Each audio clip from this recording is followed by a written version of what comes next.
Salve, salve galera, mais uma do Explodecast pra vocês. Fala aí, meu amigo Carapiero.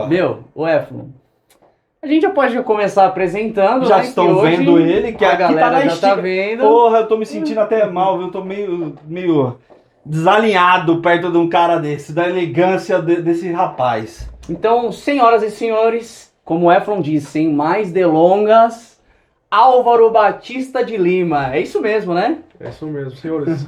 De antemão, né, uma boa tarde a todos que estão nos acompanhando. Primeiro, eu gostaria de fazer um breve agradecimento a Deus pela oportunidade de estar na presença dos senhores.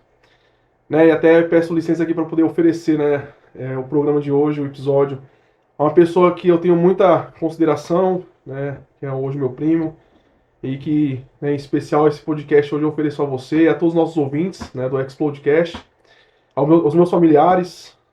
E, em especial, não poderia deixar de citar aqui os senhores, né, o Eflon e o Carapinheiro, pessoas pela qual eu tenho tamanha admiração, pessoas que no mundo utópico dos justos, né, as almas vis e pusilânimes jamais deveriam sequer olhar em suas direções.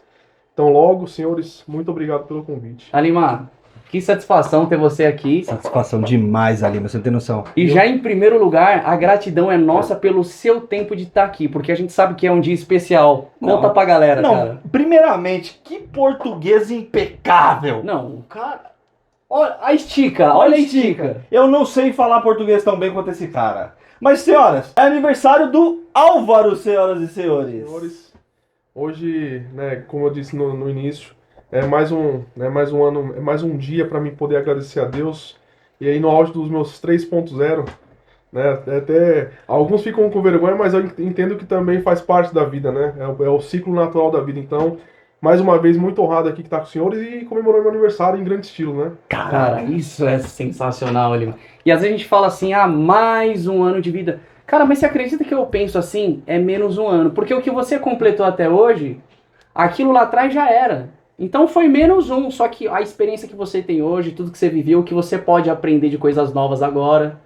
Né? Eu costumo dizer que a nossa vida ela é um caminhar sem fim, né? Todos os dias é um dia para ao acordar, para refletir sobre a vida e, de fato, né, os erros que foram cometidos no passado, que ficam no passado e que nos servem como aprendizado.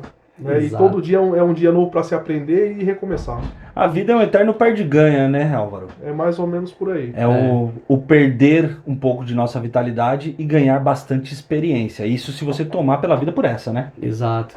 E assim, em alguns momentos eu vou estar chamando ele de Alima, que foi a forma que eu o conheci, né? E em alguns momentos Álvaro. Então tá me acostumando com a ideia, né? Senhoras e senhores, eu chamo ele de Alima. Eu conheci como Alima. Então, se vocês verem que a gente tá falando Alima, é o Álvaro. Não estranho, não estranho. Não estranho. Alima, mas vamos lá.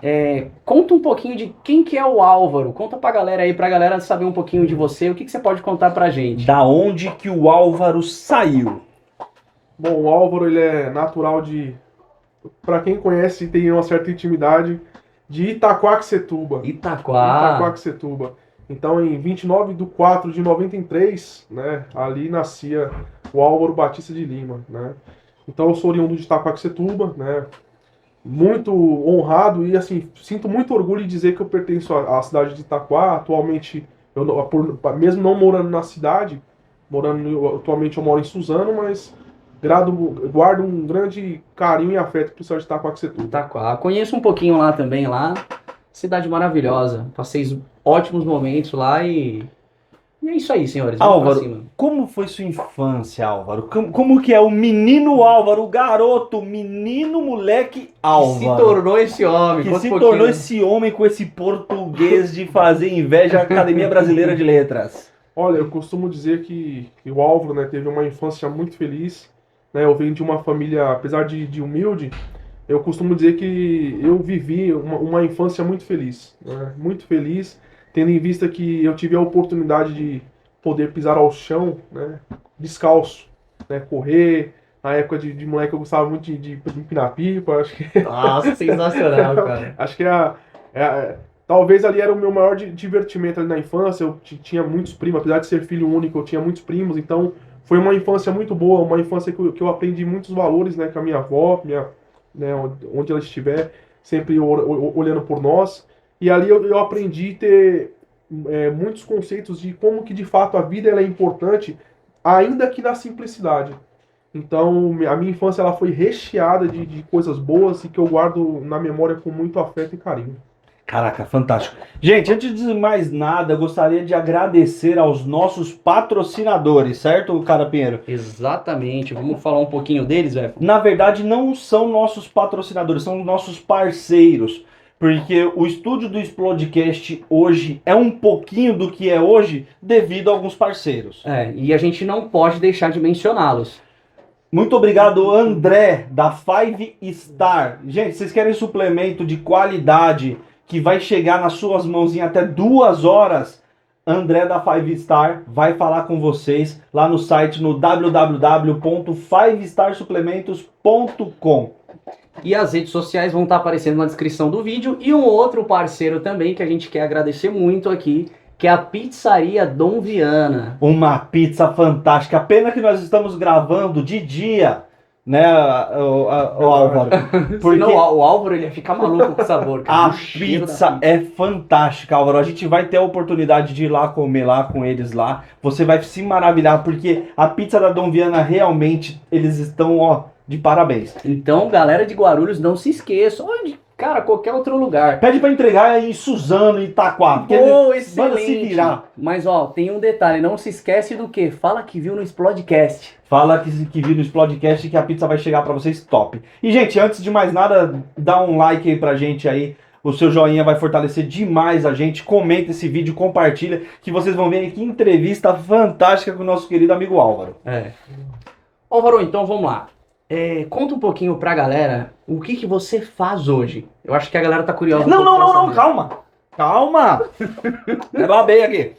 Calma, Álvaro, antes de falar o que você se tornou, por onde você passou. Porque você se tornar algo, quando as pessoas veem que você já tá no auge, digamos assim, as pessoas falam, mais um cara lá em cima. Mas, não viu da onde você começou. O que te fez esse trilhar, esse caminhar? Como é que foi essa trajetória? Eu acho que fica maneiro, né? Boa, Eflon, muito bem lembrado, irmão. Tá vendo? Tem que ter os dois aqui, cara. Senão Não, a sinergia aqui é violenta. Vocês não têm noção como nós é maluco junto. Mas, Álvaro, da onde você veio de Itaquá, beleza? Se formou no ensino médio, tudo. Álvaro com 18, 19 aninhos. Pra onde você foi, Álvaro? Olha, eu costumo dizer que assim como todo bom e velho brasileiro, né, a nossa vida ela é recheada de lutas, né, constantemente, diariamente, diga-se de passagem. E aí, quando eu finalizei o ensino médio, conforme eu havia suscitado aqui anteriormente, eu venho de uma família muito humilde, né, e lá, mas apesar da simplicidade, né, éramos em 26 primos, né, tenho muitos tios também. E aí, devido a gente morar ali meio que, né, num sítiozinho ali, tudo, a gente não tinha tantas informações. Então, eu vendo aquela situação, né, desde muito pequeno, eu coloquei na minha mente que eu queria trilhar um caminho diferente, né, que eu queria chegar em algo que os antecessores a mim não tinham chegado, não haviam chegado. Então, quando eu me formei no ensino médio, eu, né, teve a oportunidade de eu me alistar, e assim foi. Né, me alistei, tive um grande entusiasmo, né, minha mãe, ela talvez com certeza foi a minha maior motivação, e ali eu sempre nutri aquela paixão ali em ver as Forças Armadas, em ver a polícia militar propriamente dita. Então, quando eu soube que eu poderia me alistar, né, assim eu fiz, né, com o maior garbo e elegância do mundo, eu pude adentrar as fileiras das Forças Armadas, né, onde eu tive a imensa honra de servir a Força Aérea Brasileira. E isso foi em meados de 2012, né, eu me alistei ali próximo de 2010, mais ou menos. E aí até então foi toda aquela turbulência, toda aquela situação que se vai, se não vai. Processo seletivo, né? Extremamente rigoroso, tanto que foi mais uma luta que eu considero na minha vida, que eu consegui driblar todas essas dificuldades, porque a priori eu tinha sido, né, não tinha sido aceito pelo excesso de contingente que acontece com muita gente, né? Mas a minha paixão em querer servir, naquele momento falou mais alto, então eu tive a oportunidade, né, de receber ali no meio de tantos ali, eu fui escolhido a dedo ali para poder servir a Força Aérea Brasileira. Então, quando deu meados de agosto de 2012, eu adentrei na Força Aérea Brasileira. Senhoras e senhores, vocês acham que a maioria dos nossos entrevistados até agora foram das fileiras das Forças Armadas, certo? Exato. Foram. O que titubeou, mais ou menos assim, o que saiu mais assim, mas foi de uma Força Armada, foi o Vitor, o Sem Canela. Que ele foi do Exército. Do Exército, é verdade. Muito bem Os colocado. demais, mesmo que fizeram até agora a parte, teve um que o vídeo vai estar. Que já está aí para vocês assistir, que é o do Gustavo. Ele não serviu Forças Armadas, mas os nossos grandes amigos, a gente conheceu grandes pessoas na Força Aérea. Porém, um detalhe do Gustavo, que a gente não falou, que ele fez colégio militar. Que ele ensino fez médio. colégio militar. Então, Você vê que tem um detalhezinho ali que faz muita diferença, eu né, cara? entendo que o militarismo, o Álvaro, ele é muito importante na vida de qualquer um hoje. Sim. As pessoas, elas falam, não presta, aquilo é ruim, é porque nunca viveu uma vida na caserna, né, digamos Sim. assim, né? E essa vida, ela transforma meninos em homens. Verdade. Ela pode tanto elevar demais a pessoa, né, que deixar você nesse padrão, né, de ser humano, como ela pode sim destruir, porque a gente sabe que existem várias pessoas que também não são condizentes com o que Sim. viveu ou com o que aprendeu no quartel, né? E você, nas Forças Armadas, o que você aprendeu lá? Desculpa até cortar, na verdade não tô cortando, mas acrescentando. Ô Álvaro, você acredita que as Forças Armadas, como o Eflon disse, de você ser um homem de verdade e tal, ou não ser, ou isso mudar, né, pro outro lado, mas você acredita que seria as Forças Armadas, o militarismo, pode ser um potencializador pelo que você já é? Olha, a minha convicção, né, que é até quando eu tenho a oportunidade de passar aos amigos, que a Força Aérea, ela não formula seu caráter, tá? Isso é algo que eu compartilho sempre porque caráter é algo que você aprende em berço, né? Você ser uma pessoa de caráter é algo que vem pelo menos na minha concepção, é algo que vem de berço. Certo dos seus pais. Isso. É a mesma analogia quando nós falamos em escola, né? A escola, o professor propriamente dito, ele não está ali para poder educar o filho, ele está ali para poder ensinar o português e a matemática. Então, a Força Aérea, até voltando na pergunta do Júlio, a Força Aérea, ela, pelo menos no meu caso, ela serviu como um potencializador. Porque, veja bem, lá é um ambiente que exige-se muita doutrina e disciplina, mas isso é algo que está inerente à pessoa. E ali apenas você desaflora, né, o que já está dentro do seu interior. Se você é um cara de caráter, é um cara disciplinado, é um cara que gosta da vida na caserna, isso só vai te trazer frutos benéficos. Mas é algo que você já tem intrinsecamente dentro de você. Ao passo que, por muitas vezes, né, os senhores também tiveram a oportunidade de passar pela nossa gloriosa Força Aérea, quando ele não tem essa desenvoltura, logo se percebe e, por fim, a pessoa não acaba seguindo dentro da caserna, né? Cara, eu acho muito importante, muito válido para os jovens de hoje. Hoje em dia, nós estamos vivendo numa geração, como a gente conversou anteriormente, essa geração Z, ela tá vindo muito frágil. Né? E nada pode, tudo tá errado, tudo é depressivo, tudo... Cara, eu acho que uma guia e um balde de tinta seria bom para qualquer um, sabe? Olha, eu compacto do mesmo pensamento, né? Haja vistas que, como a Força Aérea, não só quando eu falo Força Aérea é porque eu falo em propriedade de causa, porque eu servi na Força Aérea, mas acredito que o Exército, né, as escolas militares, elas não trazem um condão que ela te obriga, entre aspas, né, a seguir uma rotina que te tira da zona de conforto. E ali, por muitas vezes, né, eu me peguei reclamando de coisas banais. E quando eu entrei na Força Aérea, eu aprendi o real valor. E aí tem aquela famosa frase que você só sabe o valor da água quando se passa sede. Então até um copo de água, para você tomar, você via como, dá uma pausa no treino aqui, vocês podem tomar água. E aí até porque para muitas pessoas que não entendem como funciona a vida dentro da caserna, é algo comum, para nós a gente via, nossa, é nosso momento ali de beber água, e você beber aquela água com uma vontade, e aí você aprende, né, que até as coisas mais simples, as coisas, cada ponto tem seu ponto. Então até nas coisas mais simples, de fato tem a sua importância. Aí, aquela água da torneira do Binfa nunca foi tão gostosa depois de ralar num sol de 40 graus, velho.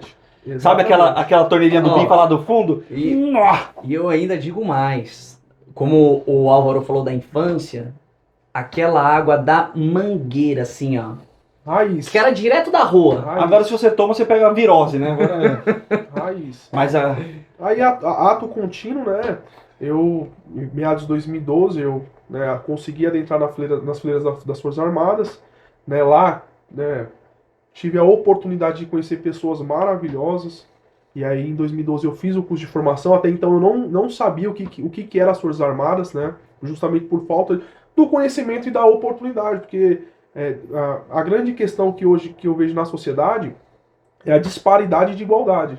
Né? Porque existe uma coisa que chama-se igualdade e a equidade, que são conceitos diferentes. Igualdade é eu ter o mesmo copo que você tem e que ele tem. A equidade é você equiparar o líquido dentro do copo, ao passo de cada necessidade. Então isso é equidade.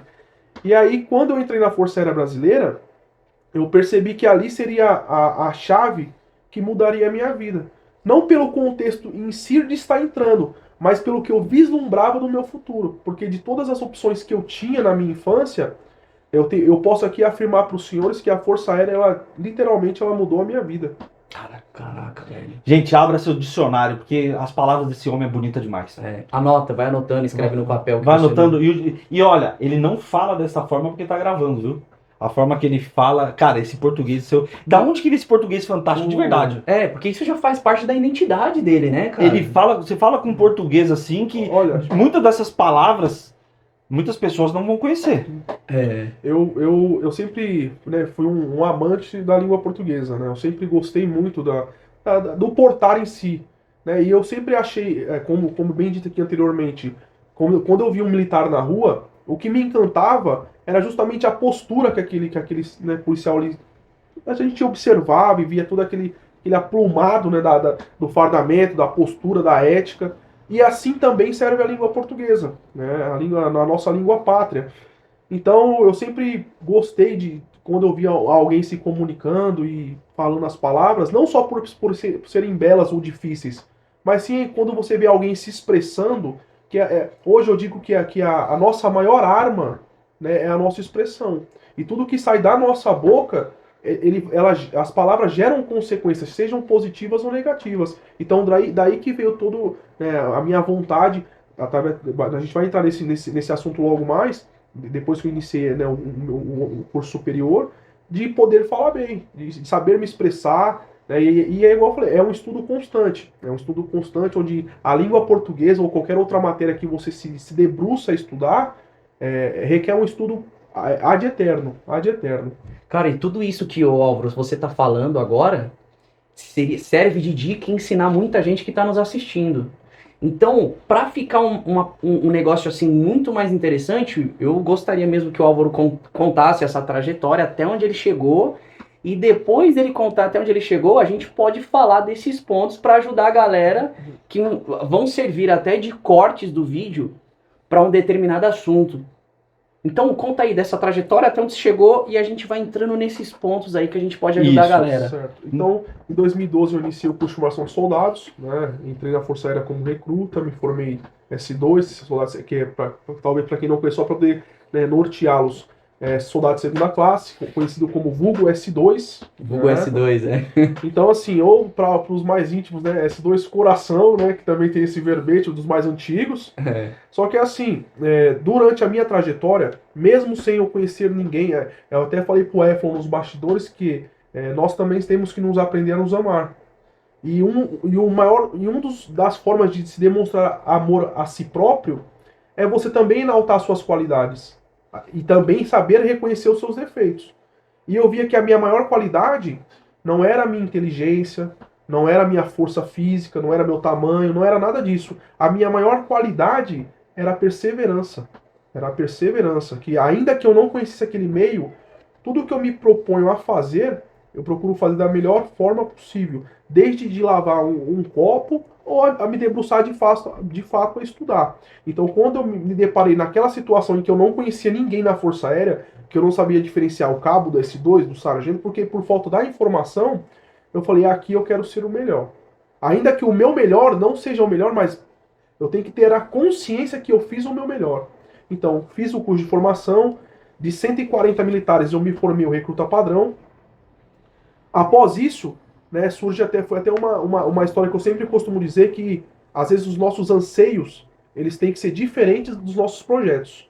Uma coisa é o que você pensa para si, momentâneo. Outra coisa são os seus planos que você almeja futuramente. E aí, naquele momento que eu me formei o recruta padrão, na época era muito comum que esse recruta ele fosse selecionado para a sessão de instrução. Até para servir como exemplo, que a gente sabe que o quartel, muito se vê falando que a palavra convence, mas somente o exemplo arrasta. Então, quando eu me vi naquela situação, eu fiz uma negativa. Eu falei assim, veja bem, ou eu vou escolher ser um militar, não que eu não quisesse. Na minha carne eu falo assim, não, eu quero ser, né, um policial da aeronáutica, eu quero fazer os cursos operacionais e tudo mais. Só que no meu íntimo, falava, o meu ego falava isso, mas o meu íntimo falava assim, Álvaro, você tem que se debruçar em algo para o seu futuro. Então, tendo a hipótese de ir para a sessão de instrução ou escolher outro lugar que não fosse tão glamuroso, mas que eu pudesse estudar, eu fiz a segunda opção. E aí foi onde eu fui me deparar eu fui parar num rancho, né, que a gente chama, os militares conhecem como rancho, que é o restaurante das Forças Armadas. Isso, O refeitório. refeitório. E lá, por lá eu labutei durante 3 anos, sendo 2 anos ali na parte de cozinha mesmo, aprendendo a arte do ofício de cozinhar na forma militar, e depois trabalhando na seção administrativa do refeitório. E aí, ao passo que foi passando o tempo, né, eu fui tendo a possibilidade de conhecer novas pessoas, outras pessoas, outros seres pensantes, né, que conseguiam ver visões além do que eu via naquele momento. Então foi onde eu fui ali me reiterando e sempre procurando buscar informações. Chegou ao passo que, logo na sequência, eu fui promovido em 2015, né, a S1, que é soldado de primeira classe. Aí fui movimentado, né, para Guarulhos, que eu servi em Santana.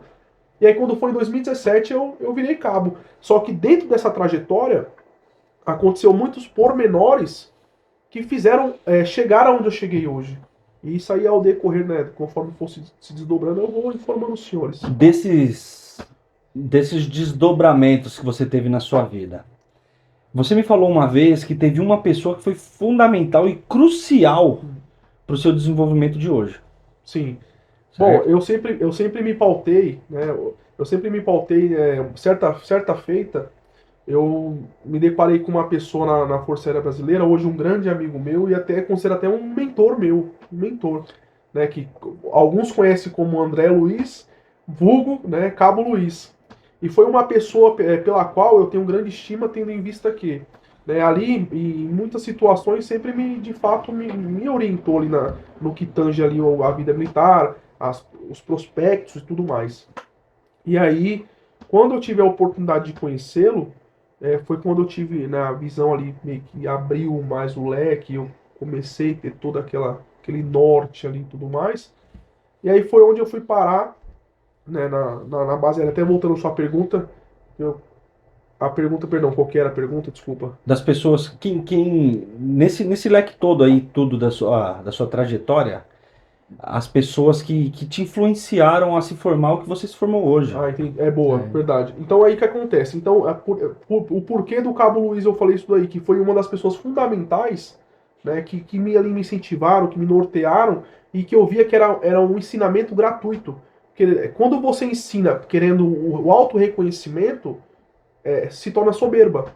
Agora, quando você ensina querendo passar o conhecimento, você se torna um mestre. E assim eu tenho ele em grande estima. Aí voltando à sua pergunta, até me desculpa ter saído um pouco do tema. Certa feita, antes de eu iniciar o curso, que hoje eu sou advogado, né, atuo na área criminal e direito penal militar, tinha um cabo lá no quartel que eu sempre, né, de todas aquelas mazelas que a gente. É igual eu falei, senhores, só para poder ratificar, não é aqui querendo impor a Força Aérea, mas toda organização tem seus lados bons e ruins. E aí o que me fez ingressar no direito propriamente dito foi por justamente verificar algumas mazelas que eu não concordava, que eu tinha para mim, né, como erradas. E o Cabo Luiz ele foi fundamental nisso aí, ao passo que ele sempre me falou uma frase que era mais ou menos assim, né, Álvaro? Na época eu era cabo também. Nunca tenha vergonha de fazer o que é correto.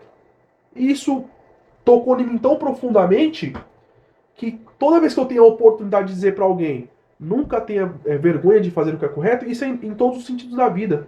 em todos os sentidos da vida, porque a vida ela é um caminho de mão dupla. Você planta uma semente boa, lá na frente você colhe uma árvore de frutos bons. Ao passo que a semente mal plantada, lá na frente você não consegue colher. Entende? E aí esse cabo Gilson, agora voltando ao assunto, por que eu entrei na faculdade? Né? Na época eu era S2, na estudante de segunda classe, estava ali novinho no quartel, e certa feita eu sofri não vou dizer uma punição, mas eu vi um ato que eu não concordava com aquela história. E aí, veja bem, hoje o direito penal ele é tido como a última ratio do Estado. O que seria essa última ratio que a gente chama? O Estado ele é detentor do ius puniendi, que é o direito de punir. E se no direito penal, que é a seara mais severa do Estado, exige um processo onde é necessário que se tenha a ampla defesa e ao contraditório para se figurar o processo legítimo, princípio da legalidade, quem dirá um processo administrativo?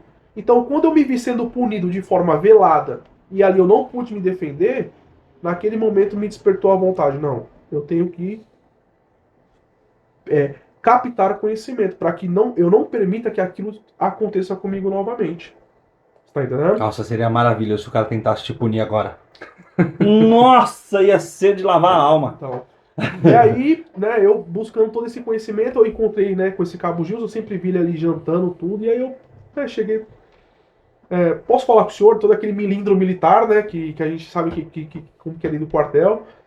E aí eu sabia que ele fazia a faculdade de Direito, estava já próximo do último ano ali e tudo mais.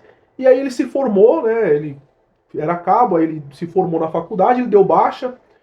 E aí, pelos caminhos da vida, né, eu me formei, né, passei na prova do exame de ordem, fui advogar. Um belo dia, eu fui ali na corregedoria da Polícia Militar, ali próximo ao centro de São Paulo. E aí quando eu adentro, né, na corregedoria, eu vejo, né, um militar ali dentro, ali atrás do balcão ali, na dele e tal. E aí quando eu entrei na recepção, ele olhou pra mim assim, meio que ficou, né, me medindo tudo. Doutor, tudo bem com o senhor? Com todo respeito, eu acho que eu conheço o senhor de algum lugar. Aí eu olhei pra ele assim, eu falei, eu também acho que eu te conheço de algum lugar. E ali eu expus toda aquela situação que aconteceu no passado pra ele, ó, através das suas orientações, que eu consegui adentrar a um curso no curso de Direito, através das suas orientações, e daí então iniciei o curso e sou formado hoje. E aí, através você foi uma das pessoas idealizadoras deste sonho. E ele, naquele momento ali, ele naquela situação, ele se debruçou assim de encher os olhos de lágrima e, sabe, e ficar contente com aquela vitória e falar assim, a sua vitória também, hoje eu entendo que também foi a minha vitória. Então é por isso que recai novamente eu vou recair sobre a frase que, independente de qualquer coisa, sempre haja, né, pelo certo. É aquilo que o Carapeiro sempre gosta de falar, né, Carapeiro? A boca fechada faz o quê? Eu falo que a boca fechada mata.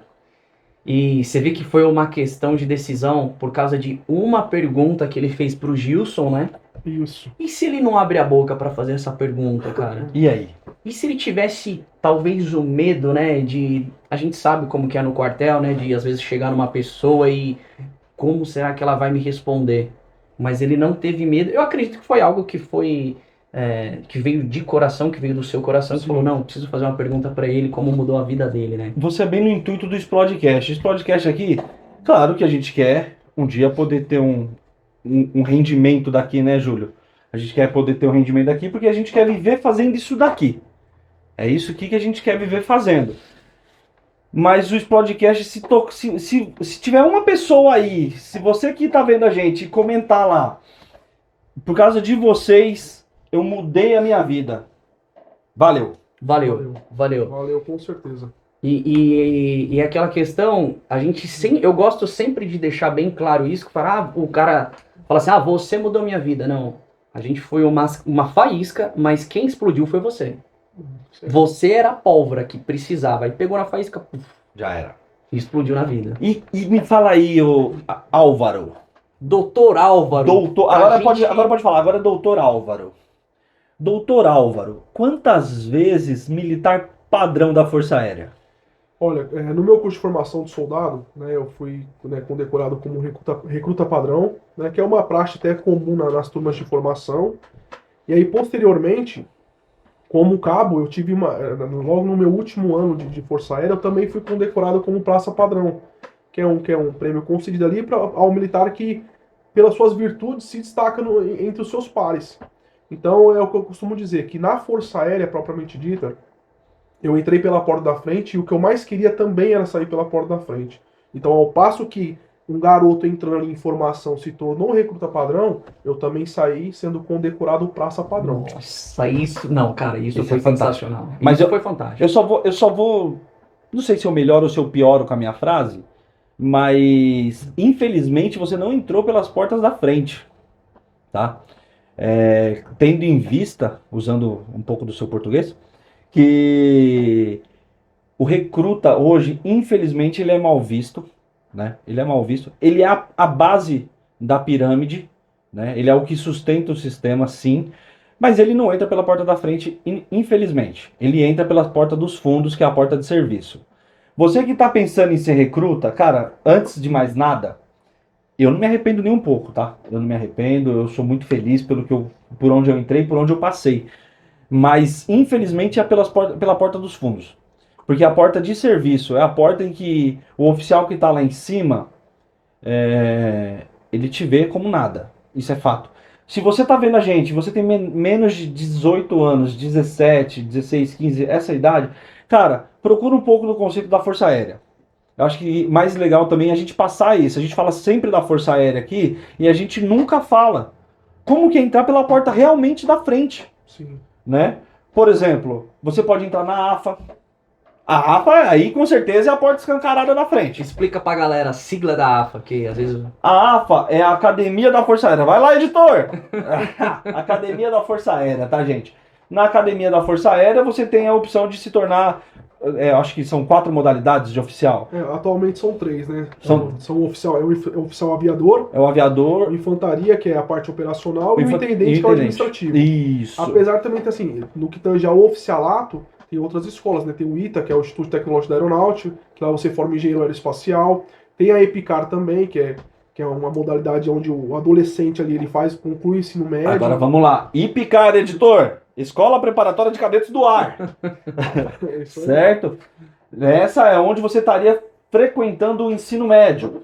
Certo? Tem O também a questão do ensino técnico, né? Que é a escola de sargentos da Força Aérea. editor, de novo. EAR, Escola Especialista. Especialistas da Aeronáutica.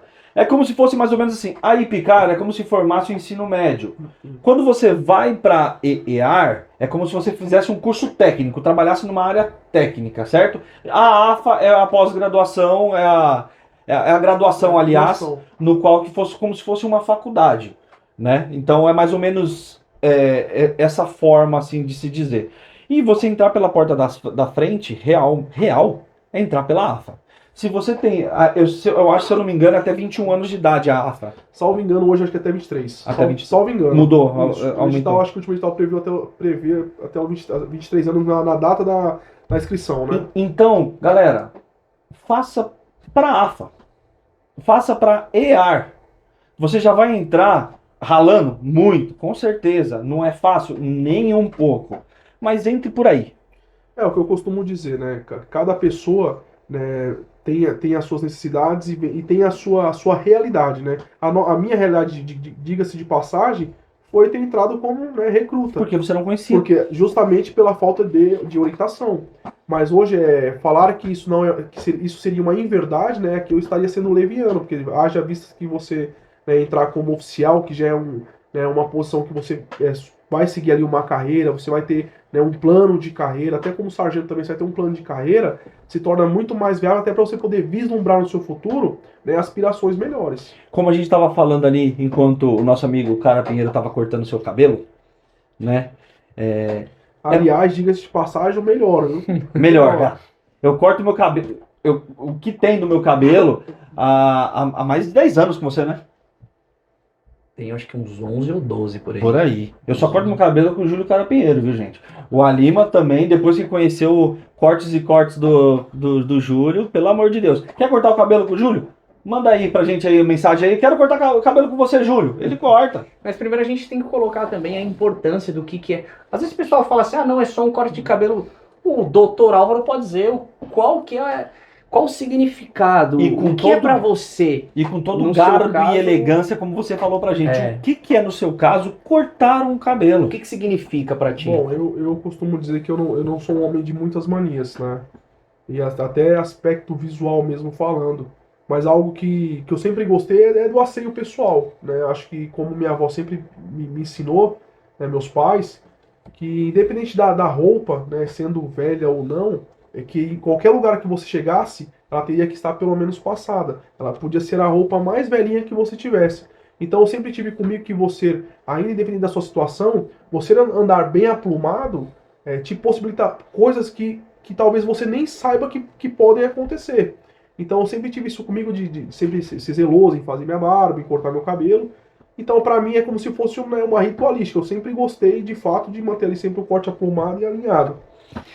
E é interessante porque, assim, isso diz tudo. Essa aparência, o cuidado que você tem com você. Porque se você hoje vê um cara que tá com a barba pra fazer, ou um cabelo que tá muito zoado, né, vamos dizer assim, ele passa uma imagem como se fosse talvez um cara preguiçoso, É um algo do desleixo, tipo, né? um desleixo, um cara que não se cuida. A própria roupa, eu posso até mencionar algo do tipo de pessoas que acordam e ficam com o pijama até meio-dia. Sim. Passa uma imagem de cara preguiçoso. Sim, acho que o homem ele bem, né, um homem disciplinado, acho que a primeira coisa, como via de regra, é arrumar a sua própria cama, né? Lavar o seu Exato. rosto e seguir firme na missão. Então, voltando até nesse assunto da questão da aparência, nós que trabalhamos com o público, o nosso cartão de visita é a nossa aparência. Existe uma coisa que me foi ensinado que a primeira impressão, você não consegue mudar o conceito da primeira impressão. Eu bati o olho em você ou alguém bateu o olho em você, é a mesma coisa que falar assim, ó, isso você não tem como apagar. Ainda que futuramente você tente mudar este conceito, se for um conceito negativo, por óbvio, a pessoa vai falar assim, mas quando eu te conheci não era assim. Exato. Não era E assim. isso é algo que fica automático, É né, cara? automático. É algo que... Então eu sempre me pautei por isso daí, até que eu até costumo dizer que cai naquele verbete, né, que o mentiroso, no dia que ele conta a verdade, ninguém acredita. Ao passo que quem sempre caminha pelas vias corretas da vida, sempre vai ter a benesse da dúvida, né? Exato. E assim também é a nossa aparência. Você chega no lugar, a sua aparência ela chega antes do seu cartão de visita, ela chega antes da pessoa sequer conhecer o Efron, conhecer o Júlio, ela vai te olhar e falar assim, não, se ele se veste desta forma, né, ele tem zelo com ele mesmo, entende-se que ele vai ter também um zelo para comigo, ou no ou no trabalho, ou no que ele estiver fazendo. Diz muito sobre a pessoa ou até mesmo que ela tá buscando algo melhor. A aparência dela diz muito isso, cara. Perfeito. Esta é a análise que eu costumo fazer no que tange a apresentação pessoal como um todo. Então, aí nosso amigo saiu pela porta da frente da aeronáutica. Próximo passo, Alima, ou Álvaro.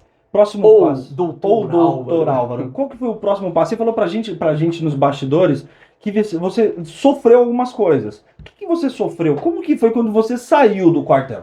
Bom, a Força Aérea, como, né, torna a dizer, né, foi um lugar que me propiciou muitas felicidades, né, muitas coisas boas. Lá por onde eu passei, tive muitas amizades boas, né, pessoas maravilhosas de conhecimento, sabe, inenarráveis. Só que é algo bem comum de se acontecer e não existe aquele preparo.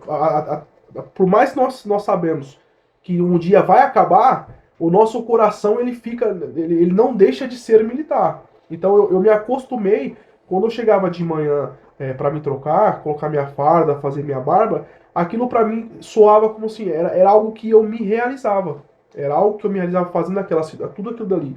Vestindo minha farda, fazendo minha barba, com o cabelo cortado, engaixando meu coturno. Só que uma hora eu sabia que aquilo ia acabar. Eu sabia que ia acabar. Só que eu não preparei o meu coração para a finaleira.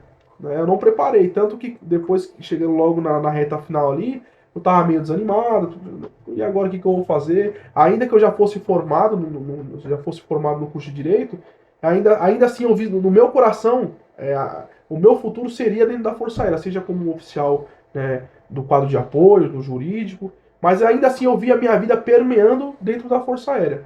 E quando eu saí, de fato eu tomei um certo choque, porque a rotina militar propriamente dita, ela é uma rotina muito fechada.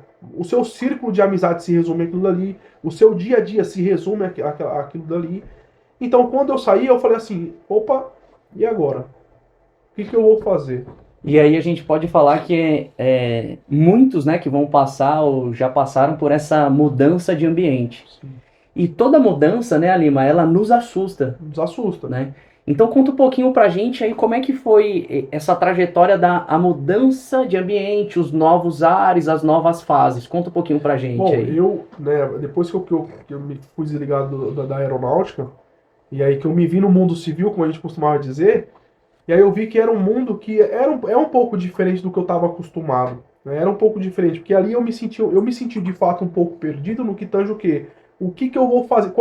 Apesar do meu íntimo eu saber o que eu queria para minha vida, eu sempre soube o que eu quis ser, né? Eu falei assim, mas qual que vai ser o meu próximo passo? Até porque a minha vida, sempre eu permeei a minha vida em passos, como se fosse uma escada. Um passo de cada vez, um passo, mas sempre pensando no objetivo final. E aí, sair da Força Aérea, talvez muitos não saibam, mas a advocacia propriamente dita, ela é incompatível com a vida militar. Você não pode exercer a advocacia sendo militar. Então, depois que eu saí da aeronáutica, que aí eu fui correr atrás, né, de prestar o exame de ordem, né, para poder você ter o direito de poder advogar, e daí sim, né, iniciar na carreira de advogado. Só que, ainda assim, esse lapso temporal, ele foi custoso, né? De você largar ali a Força Aérea e você, sabe, se desacostumando com aquela rotina. E eu me vi num passo que eu tinha que estudar e já fazia muito tempo que eu não me debruçava da forma que eu me debrucei ao estudo para poder passar no exame de ordem. Então, foram alguns meses que eu acordava de manhã, a minha rotina basicamente era acordar pela manhã, às 7 da manhã. Eu fiquei um bom tempo em casa, fiquei mais de 6 meses, 8 meses em casa só estudando, né, me dedicando, só que se tornou algo angustiante, porque a minha rotina era basicamente levantar, tomar meu café, 7 da manhã, estudava e não tinha hora para parar. Até eu conseguir a aprovação. Tive, né, um dissabor de não ser aprovado, e isso para quem presta provas ou concursos é uma dor que é quase que um parto, né, para quem tá Me dediquei tanto. Me dediquei tanto. E aí você começa a querer colocar culpa em alguma coisa. Mas na verdade a culpa, pelo menos é o meu entendimento, é de eu não, naquele momento, por hoje tá bom.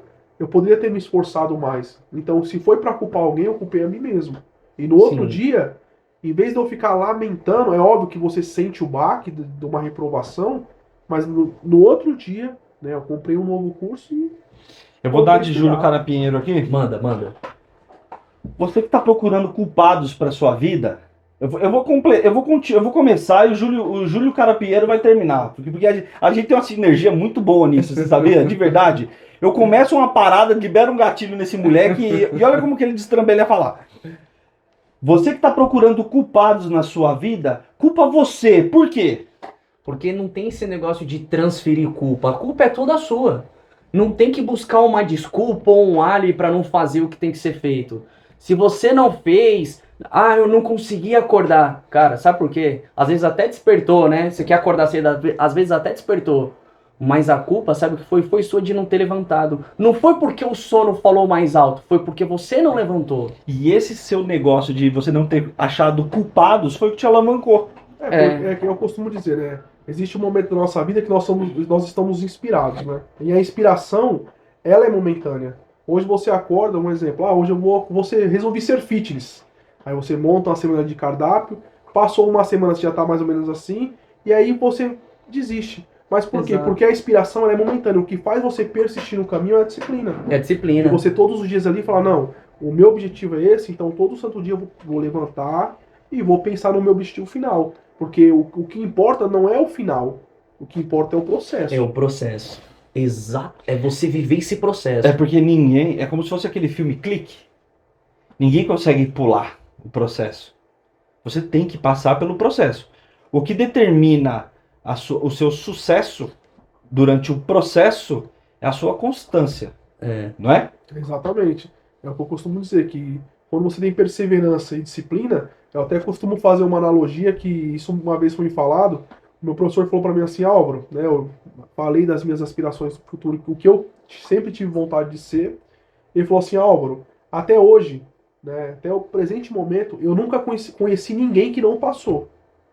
Eu conheci pessoas que desistiram, entende? Que desistiram. Exatamente. Que não passou, eu não conheço ninguém. Mas que desistiram, eu conheço muitas. Eu costumo sempre fazer uma analogia que a nossa vida, quando a gente tem um sonho, né, a gente tá perquirindo, tá correndo atrás dele, a nossa vida ela é igual um trem. Para quem conhece São Paulo aqui, tá assistindo que não é do estado, a gente tem aqui a estação do Brás, que é uma estação muito movimentada, diga-se de passagem, e ali para você entrar dentro do trem é praticamente uma briga, né? E eu costumo dizer que aquele trem, ela é a nossa oportunidade. Por mais que você barre, se esbarrando ele um no outro, ele se esparrando e tudo mais, e você faz força, uma hora você vai conseguir estar dentro do trem. E essa é a oportunidade. E a oportunidade, por muitas vezes, Carapinheiro, ela bate na sua porta uma vez só. Uma vez só. E isso já aconteceu, diga-se de passagem comigo. E desculpa, uma coisa muito interessante, cara, dele falar isso a oportunidade bate na sua porta. Sim, ela bate. Mas você sabe o que ela não faz? É virar a maçaneta. Exatamente. Quem vira é você. Exatamente. Eu, por experiência própria, né, logo até regressando naquela situação de. É até um fato bem interessante de se dizer, que eu sempre tive algumas aspirações enquanto militar, né, enquanto eu passei ali pela vida na caserna, que era trabalhar na seção de justiça e disciplina. Justamente por eu ter ingressado na faculdade de Direito, e ali ser uma sessão correlata ao que eu fazia. E quando eu era S2, eu sempre fui muito atrás, né, disso, de ir na sessão onde eu trabalhava, lá no quartel eu trabalhava, ó, me apresentava, tudo bem, sou fulano de tal, eu quero trabalhar com os senhores. Ó, no momento não tá precisando, tal, a gente tá com muita gente aqui na sessão, e eu sempre naquela negativa. Mas quando a vontade ela é genuína, quando parte não de aspirações dos outros, mas suas, aquilo de alguma forma, o mundo, quando eu digo mundo, né, eu sou cristão, eu me refiro a Deus. Ele conspira para que as coisas aconteçam da forma que tem que acontecer. E muitas vezes não é no seu tempo. É no tempo que Deus quer que seja. E outro detalhe, muitas coisas não são no seu tempo e muitas coisas não são na força do seu braço. Agora uma coisa, Lima, que seria uma resposta para a galera que está nos assistindo, seria o seguinte, como você mencionou o Gilson e o Luiz, né? Foram duas pessoas que foram usadas na sua vida, né? Sim. Quem foi que colocou ela no seu caminho? Olha, responde pra galera aí quem foi que colocou. Né, como bom cristão, eu sempre fui muito temente a Deus. Muito temente a Deus.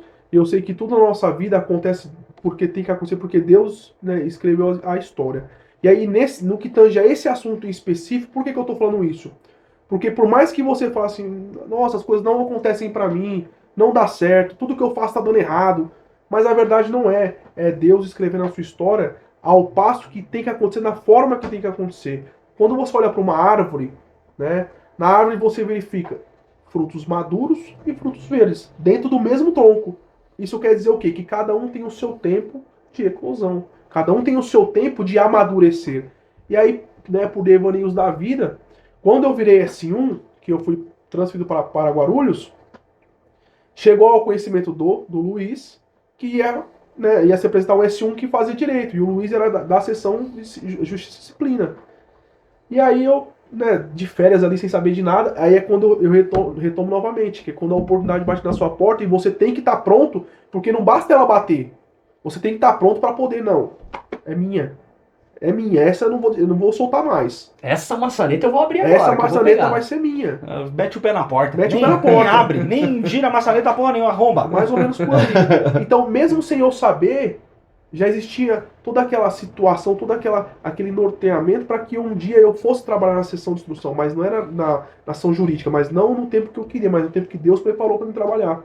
Então, mesmo eu de férias, me ligaram, ó, você é o soldado fulano de tal? Eu falei, sim, senhor, para você se apresentar no quartel. Ah, mas eu tô de férias. É para você se apresentar no quartel. E assim eu fui.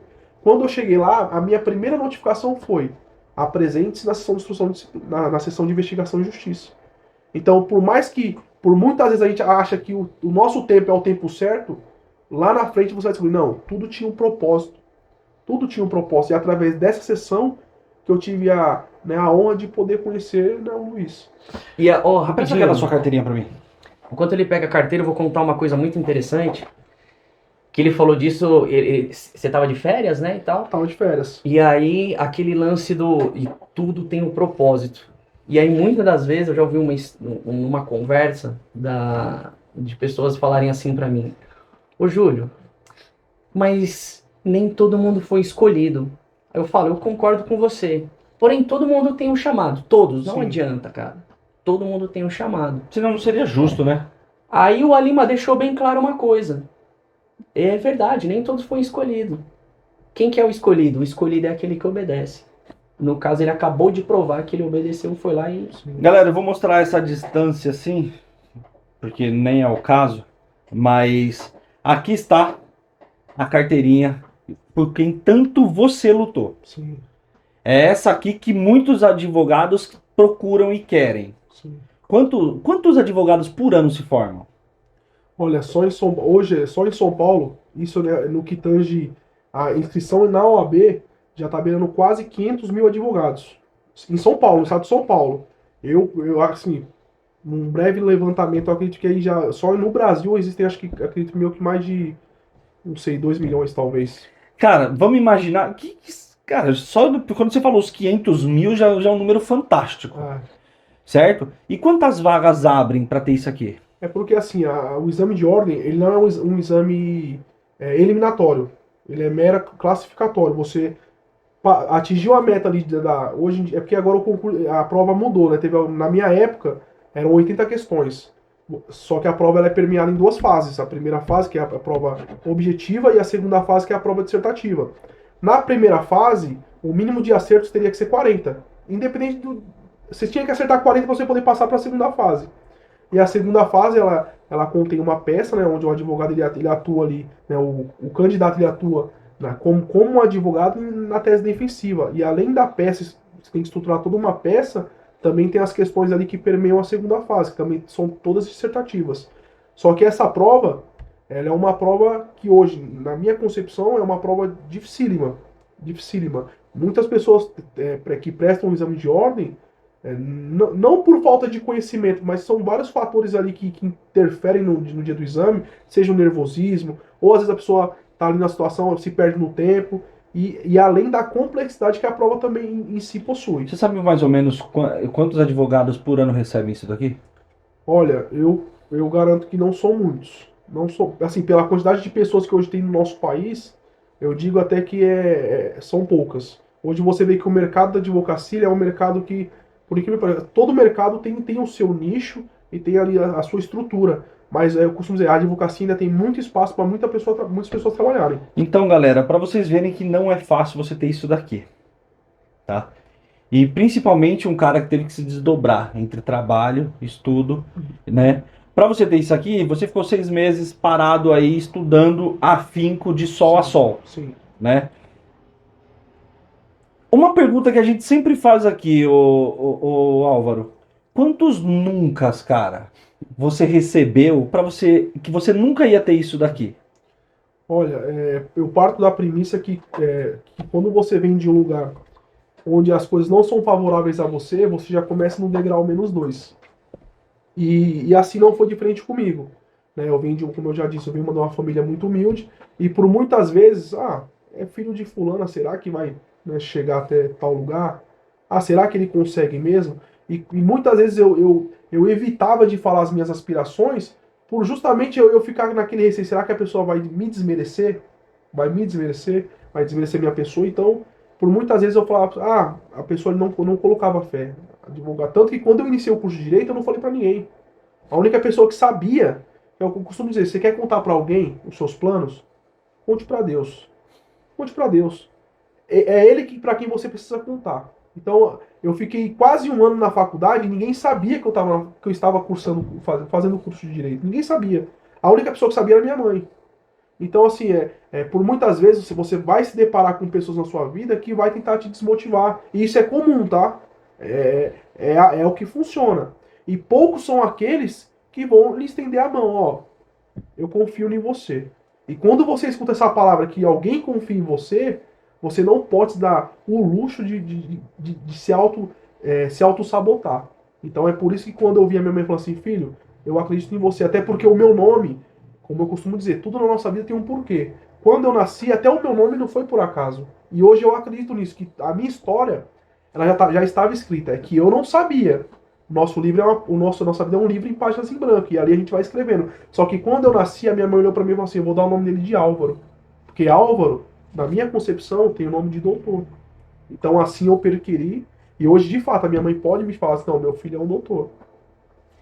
Sabe que eu tô até emocionado aqui, mano, porque é uma energia muito grande isso. Porque muitas das vezes, o doutor Álvaro, assim, né? Tem muita criança hoje, ou até mesmo adolescente, talvez por causa de uma necessidade de aprovação, elas não ficam contentes nem pelo nome que foi dado a ela. Eu já ouvi isso na minha infância, teve muita gente que falou assim, eu não gosto do meu nome. Por exemplo, o meu sobrenome, que é o Carapinheiro. Cara, eu tenho o maior orgulho na terra, no mundo, de ter esse sobrenome. Já fui muito zoado por isso, tá ligado? Mas, tô nem aí, cara. Vocês ainda vão ouvir muito falar no sobrenome Carapinheiro. Cara, vocês querem um nome mais zoado na história do que o Eflon? Então, e muitas das vezes a pessoa, igual o Dr. Álvaro disse, eles não buscam o significado. Vai buscar o significado do seu nome hoje, Eu não cara. sei o meu, mas tudo bem. Você pode descobrir algo que pode mudar a sua história na vida, cara. Sim. Pode mudar a sua história. Uma coisa que eu gosto de pensar, corrija-me se eu estiver errado, as pessoas culpam muito o diabo, né? Mas eu acho que o pior dos diabos é aquele que está interno, né? Não é, cara, o diabo ele prega o mal como sua religião fala pra gente, ou a minha também, né, do cara Pinheiro. O diabo ele é maléfico, mas o diabo não tem poder nenhum na sua vida se você quiser de verdade. Porque ele sabe que já perdeu, né? Outra, Você sabe o que ele quer? Ele quer te atrasar, mano. ele quer te atrasar Ele quer te atrasar. porque você vai conseguir, você vai chegar lá. Ele sabe que você vai chegar lá, porque ele te conhece também, né? Ele viu você, sua trajetória. Ele não viu seu futuro, mas ele viu sua trajetória. E ele conhece o doutor Álvaro. Fala assim, meu, esse maluco aí é casca grossa. Esse maluco aí, o que ele botar na mente, ele vai chegar lá e vai conseguir. Então, o que ele pensa? Eu vou atrasar. O máximo de tempo que ele não sabe quando que você vai morrer.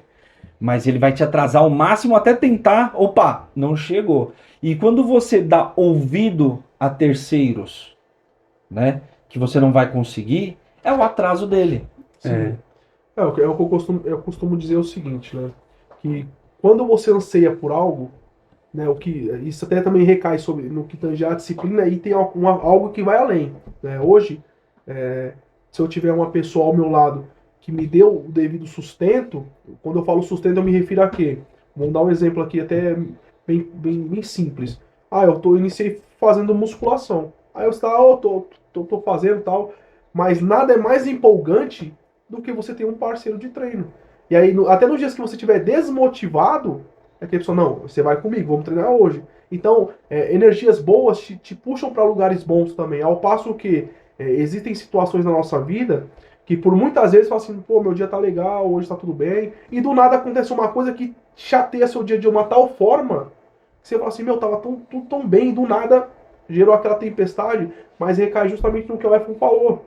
Porque o inimigo, ele tenta a todo momento, né, te derrubar, te colocar para baixo, te desmerecer. E aí é onde você tem que pegar a sua fé e colocá-la de fato em Deus e falar, não, com Deus ao meu lado, né, o verbete bíblico já fala, 1000 cairão ao teu lado e 10.000 à tua direita, mas tu, né, não serás atingido. Exatamente. E quando você lembra da tua essência e se você sabe de quem você é filho,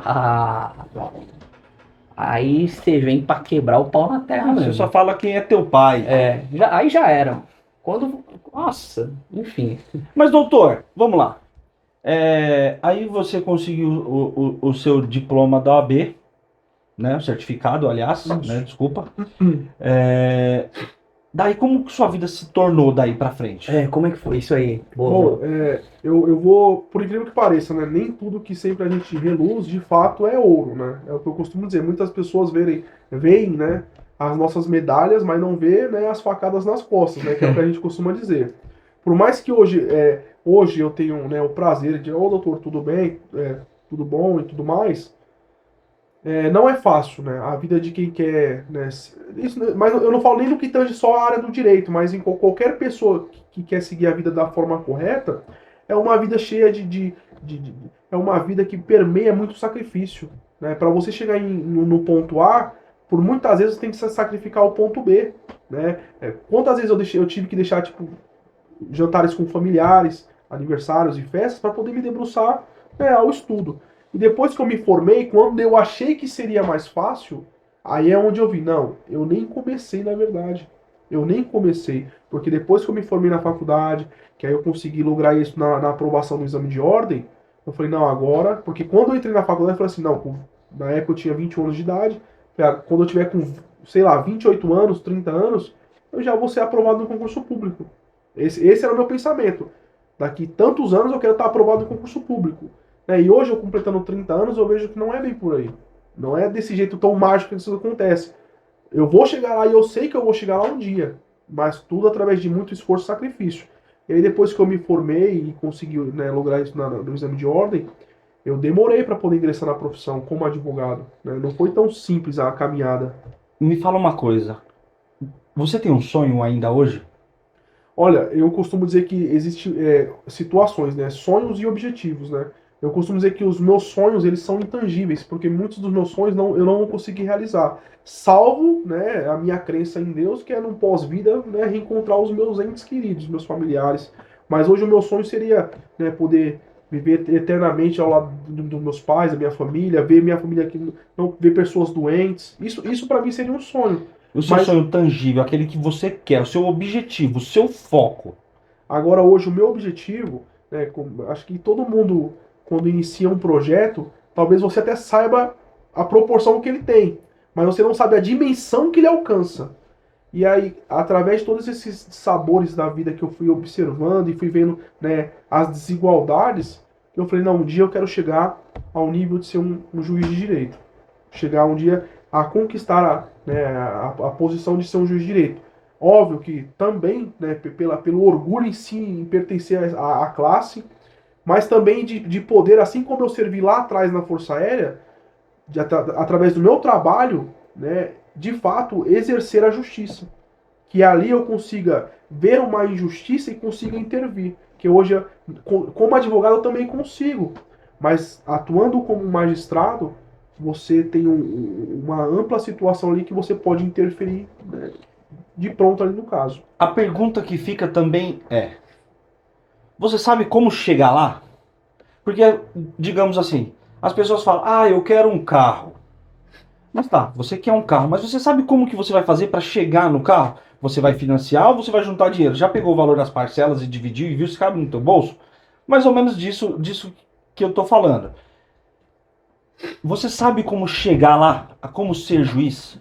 Olha, como eu bem disse anteriormente, é, eu vim de um lugar que pouco me foi instruído, né? E aquilo que eu tive, e mesmo assim, tudo aquilo que eu consegui angariar, eu carrego comigo com muito orgulho, né? Com muito orgulho. E aí, quando eu entrei na faculdade, retorno a dizer que aos 20 anos eu não sabia nem o que eu queria fazer, justamente por não ter uma orientação. E aí, quando eu entrei no curso da faculdade, né, eu comecei a conviver com as pessoas ali que eram do meio, né, do direito, do meio jurídico. E aí um professor um dia falou assim, você, qual que é seu nome? Meu nome é fulano de tal, o que você quer ser? Eu quero ser delegado. E você, eu quero ser juiz, eu quero ser não sei o quê. E aquilo ali foi me dando aspirações, eu falei assim, e eu quero ser o quê? Qual que é a minha função social, né, perante a sociedade? O que eu quero deixar de legado, né, né, após a minha passagem na Terra? Então eu falei assim, não, eu decidi que a partir de hoje eu vou trilhar o meu caminho para um dia me tornar um juiz. E aí é óbvio que por si só, se uma prova da OAB ela já é de extrema dificuldade, de extrema complexidade, uma prova para magistrado não é fácil. Hoje, a média para se passar num concurso da magistratura, além de depender de pessoa para pessoa, né, que são casos específicos, mas também você requer, né, uma entrega muito grande. E aí você vê que a média ali fica entre 8 7 anos para o cara poder conseguir ter uma aprovação no certame. Então, 8, 7 anos, né? A data de hoje, dia 29. 29. 29 de abril de 2023. Isso. Daqui 8 anos seria 2031. Exato. 2031 a gente vai voltar nos nossos estúdios Explodecast. No máximo, isso aí é um máximo que a gente te dá, porque é uma média de 7, 8 anos. Eu creio que pela sua determinação muito antes. Mas a gente vai estar acompanhando nessa mesma data, possivelmente 29 de abril de 2031, a gente volta a fazer a mesma entrevista com o juiz Álvaro. Olha, eu costumo dizer que quando alguém lhe profere boas palavras, a gente costuma dizer que, né, amém e que assim seja. E, né, novamente eu reitero que estar com os senhores hoje aqui é um momento de muita alegria para mim. Eu espero que logo em breve, que eu conseguindo a aprovação, eu costumo dizer que o que importa para mim não é o ouro e nem a prata, o que importa para mim é o caráter. E eu tenho certeza que os meios que permearam, os meios que estiveram, as mesmas pessoas que estiveram na minha vida hoje, é as mesmas que eu quero enaltecer quando eu estiver lá na frente. Então aqui está a minha palavra que isso um dia com certeza irá acontecer. Com certeza. E o doutor Álvaro, eu lembro uma vez não, vou fazer uma pergunta aqui e eu gostaria de saber da sua parte como que você vê isso, né? O fato de você ter chegado onde você chegou hoje, cara, eu acredito que primeiro você não teve que ter dó nenhuma de você. Apesar de às vezes não ter alguns recursos, de alguma maneira você foi atrás de ter recursos, né? Com o que você tinha, você foi fazendo. Não tenho tal coisa para fazer ou iniciar. Você acha que alguém deveria ter dó de alguém? Esse negócio de ter dó das pessoas. Você acha que isso dá certo? Só fazer Acrescentando? acrescentar aqui, para você entender mais ou menos a pergunta dele, que você me falando me lembrou o porquê que a gente estava falando referente a isso. Certo. Não sei se é sobre isso, mas me veio isso na mente. Esses dias estávamos conversando, cara Pinheiro e eu, e ele falou de um prato de comida. Ou de algo que alguém te pediu dinheiro. Isso, exatamente. Foi mais ou menos isso que você quis dizer, né? É. Você que está aí, você ajudaria um pedinte na rua com dinheiro? Olha, isso é óbvio que opiniões, né, são individuais. Eu particularmente não tenho essa prática. Eu Certo. não tenho essa prática tendo em vista que você dar dinheiro ou você dar algo a alguém, você não acrescenta em nada na vida daquela pessoa. E por que eu falo isso?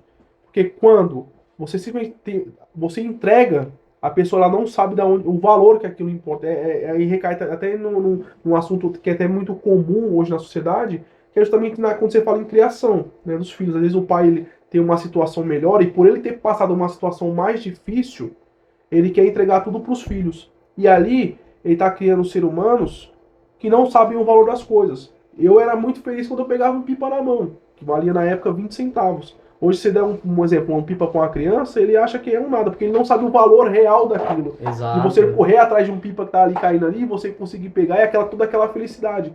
Né? Hoje você vê que a sociedade, de alguma forma, ela inverteu alguns conceitos. Principalmente no que tange a felicidade de uma forma simples. Não, assim, eu digo isso, eu fiz essa pergunta porque, assim, teve um dia que eu tava indo ao mercado e aí veio um garoto, ele deveria ter uns 15, 16 anos, no máximo 17 ali. Cara, e ele pediu dinheiro. Eu realmente, assim, a gente tá mentindo pra nós mesmos quando a gente fala assim, eu não tenho. Sim. Não, a gente tem, cara, hoje não me falta nada. Sim. Só que a gente às vezes não quer ser sincero e falar assim, cara, eu não vou te dar. Eu lembro que nesse dia eu falei assim, cara, você quer trabalhar, mano? Eu consigo um emprego pra você, eu sou empresário hoje, quer trabalhar na minha empresa? O cara não quer, mano. É o que eu costumo dizer, né? Quando eu vejo um cara, qualquer pessoa, seja num trem, apesar de muitas pessoas acharem ruim e falar que é proibido e tudo mais, mas enfim, eu vejo um cara num farol, ele vendendo alguma coisa, e se eu puder comprar, eu compro, porque ali eu entendo que o cara, de alguma forma, além dele querer trabalhar, ele tá levando sustento para a família, ele tá fazendo algo que vai gerar uma riqueza para o país. Ele tá pegando um produto de alguém, um comerciante, ele tá revendendo e ele tá gerando lucro naquilo. E ele gerando lucro, com o dinheiro que ele arrecadou ali, ele vai gerar mais lucro. Ele vai no mercadinho do fulano, ele vai comprar mistura, ele vai ali comprar outra coisa. Então, vira uma máquina de engrenagem através de um ato. Quando o cara me dá alguma coisa, eu não vejo essa roleta natural acontecer. Exatamente. Eu não vejo. E se torna fácil, né? Se torna fácil eu pedir dinheiro pra você e fica cômodo pra mim receber. Eu não suei pra aquilo ali. Olha, ou seja, quando você recebe algo muito fácil, se eu te faço um Pix agora aí de 10 mil reais, cara, amanhã você não tem mais os 10 mil. É, Bem provável. Não é verdade? porque o cara não aprendeu a fazer uma gestão financeira. Ele vai falar assim, meu, se eu recebi 10 mil, amanhã vai vir mais 10 mil e amanhã vai vir mais 10 mil. É. Por que nenhum cara que tem amigo milionário é milionário junto com um amigo milionário? Se era só simplesmente o amigo milionário emprestar um dinheiro, ele investir e aquilo gerar uma riqueza pra ele. Então vamos falar a verdade assim pro público? Fala a verdade, você não quer ajudar e foda-se. Fala Não. assim, irmão, vai trabalhar, Não, na pô. verdade assim, a gente tem que explicar pro pessoal que é o seguinte, sabe por que existe o pessoal que pede dinheiro pra você no farol? Porque tem você que dá. Porque você dá. Porque a partir do momento que você parar e não tiver isso, ele vai buscar outra coisa. Você Isso. pode ter certeza, cara. Isso entra na questão que nós estávamos conversando sobre roubo. Você pode achar que não, mas se você compra um celular roubado, o sangue que tá na mão do ladrão tá nas suas mãos também. Pô, é o que eu costumo dizer, é uma via de mão dupla. E aí quando você fomenta, isso nada mais é do que você fomentar que o outro furte ou roube e te entregue um produto, né, de forma ilícita. E aí, ao mesmo passo que você comprando aquele produto, você tá sendo tão, como eu posso dizer, Corrupto. na verdade, tão delituoso quanto o cara que de fato roubou ou furtou. Exatamente. Esse papo surgiu, gente, porque o Álvaro, o doutor Álvaro, chegou aqui e viu a bandeira que está atrás de nós de Portugal.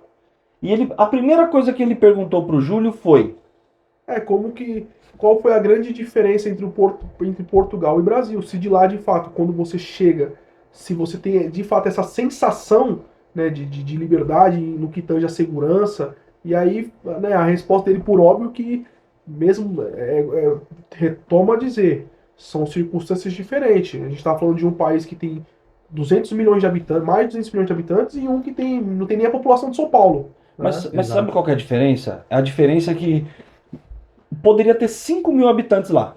Eu entendo que é orgânico, né? Poderia ter 5 mil habitantes. Se você tem uma população que contribui com o crime, de certa forma, de comprar um produto que... Ah, gente, ó, estou com esse copo de água aqui, custa R$2. Meu, custa R$2 um copo de água? Um copo? Custa R$2 esse copo? Não, não custa. Por que custa tão barato? Já começa por aí, já gera a pergunta. Exatamente. Saiba perguntar, né, Júlio? Por que tá R$2? Ah, porque caiu do caminhão, sei lá. Cara, é uma carga que foi desviada. Um celular que custa claramente R$10 mil, o cara tá te vendendo a 300. O que tá acontecendo? Fala, cara, mas peraí, tá muito diferente do mercado isso, cara. Vale salientar que, né, acho que todos devem ter essa consciência que não existe café de graça, né? Quando você vê um produto custa X valor sendo oferecido por um valor, né, menor ou que não chega nem próximo ao de mercado, no mínimo tem que se desconfiar. Será que esse produto ele é do meio lícito, né? Ele é produto do trabalho ou ele é produto de um delito ou algo do tipo? Então é isso que a gente tem que se perguntar. E quando a pessoa fala assim, mas eu não sabia.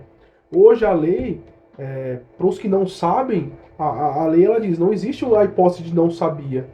Presume-se que quando você tem um copo que vale R$10 mil e está sendo vendido por 2 mil, algo de errado tem ali. E uma coisa que vai dar esses shorts aqui agora, ó, shorts para vocês. Cara, não fomente o crime, não compre aquele celular, não compre aquela peça de moto, aquela peça de carro mais barata. Aqui, Porque o sangue que está nas mãos do ladrão que matou a vítima para conseguir, tá na sua mão. Você tá alimentando isso. Você, mas eu não matei, que não sei o quê. Não, você matou o cara. Pensa que o cara que morreu, que perdeu o celular no farol, a tiazinha que perdeu o seu celular no ponto de ônibus, foi você, cara. Foi você que foi mandar lá o cara roubar. Sim. Na verdade, é o mesmo entendimento. Quando a gente fala no questão de caráter, de você andar pelas vias certas da vida, né, muito me recai uma breve história que teve uma passagem minha, que eu escutei uma história e essa história ficou reverberando na minha mente. E aí sempre que eu tenho a oportunidade eu conto essa história, né? Então conta agora pro pessoal aí que... Quando chegou uma certa feita, né, eu estava assistindo uma palestra de um professor, né, o Júlio até conhece, sabe quem que é. É uma pessoa que, quando você olhava para ele, por muitas vezes eu me questionava, pô, será que... E aí daí que você se surpreende, né? Pô, Posso dar o crédito ao professor Eliseu? Eliseu. Professor Eliseu. Professor Cara, Eliseu. eu estive no ILA de 2008, desculpa rapidinho, só um adendo aqui, de 2008 a 2012, por isso que eu não te conheci, porque quando você entrou eu tinha saído do quartel. O cara é um professor realmente fantástico. Fantástico. Ele é um cara muito bom. Professor Eliseu, se um dia eu chegar esse vídeo pra você aí, cara... Um forte abraço.